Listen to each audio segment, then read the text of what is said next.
Σταμάτα να βγάζεις βίντεο σαν παππούς και κάνε αυτό για να σε παίρνουν στα σοβαρά. Για να πετύχεις αυτή την εικόνα που βλέπεις αυτή τη στιγμή, χρειάζονται τρία πράγματα. Ένα, βάλε την κάμερα κάπου που να έχει βάθος από πίσω. Το καλύτερο θα ήταν να είναι σε μια γωνία. Βρες μια γωνία ή κάπου να έχει βάθος, γιατί αλλιώς θα φαίνεται κάπως έτσι. Δεν έχει καθόλου βάθος εδώ το πλάνο, είναι βαρετό. Ενώ αυτό που βλέπεις αυτή τη στιγμή έχει ένα βάθος, κάπου πηγαίνει. Δεύτερον, φως. Μην χρησιμοποιείς το φως του δωματίου σου. Είναι ό,τι χειρότερο μπορείς να κάνεις. Δες γιατί. Σ' αρέσει αυτό εδώ? Σε αυτό χρησιμοποιώ μόνο το φως του δωματίου. Οπότε βάλε ένα φως πάντα σε 45 μοίρες από εκεί που κοιτάς και στην αντίθετη μεριά της κάμερας. Την κάμερα την έχω αριστερά μου, το φως το έχω δεξιά μου. Αυτό είναι το κύριο φως και σου δημιουργεί αυτόν τον ωραίο κορεσμό, ας το πούμε, στο πρόσωπό σου. Την ωραία αντίθεση από το φωτεινό μέρος στο σκοτεινό μέρος. Ακριβώς αυτόν τον τρόπο για φωτισμό χρησιμοποιούν και οι ταινίες του Hollywood. Κάμερα να είναι από τη μεριά που είναι η σκιά. Αλλιώς το πρόσωπο θα ήταν πολύ flat. Κάπως έτσι λοιπόν. Δεν είναι καθόλου κολακευτικό, έτσι. Επίσης, πάρα πολύ σημαντικό είναι να βάζεις και κάτι να έχει να σπάει το background σου. Όπως εγώ έχω αυτό εδώ,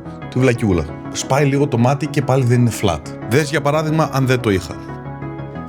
Βαρετό. Επίσης, ο ήχος. Άκου ξανά το πρώτο κλιπ πώς ακούγεται. Σταμάτα να βγάζεις βίντεο σαν παππούς και άκου τώρα πώς ακούγεται. Ο ήχος είναι το α και στο ω για να σε πάρουν σοβαρά σε αυτό το οποίο θες να πεις. Δίνει κύρος και μπορώ να κάτσω να σε ακούσω. Και σαν bonus tip, εγώ χρησιμοποιώ ένα tube light για να μου δίνει στις σκιές ένα μπλε χρώμα. Δεν το χρειάζεσαι αυτό, απλά μ' αρέσει. Αυτά είναι λοιπόν τα βασικά πράγματα που πρέπει να κάνεις για να αλλάξει από σήμερα κιόλας το βίντεο σου και να φαίνεται επαγγελματικό. Αν σου άρεσε, προφανώς αποθήκευσέ το γιατί σου να μην το ξαναβρεις αυτό το βίντεο και ακολούθησέ με για περισσότερα.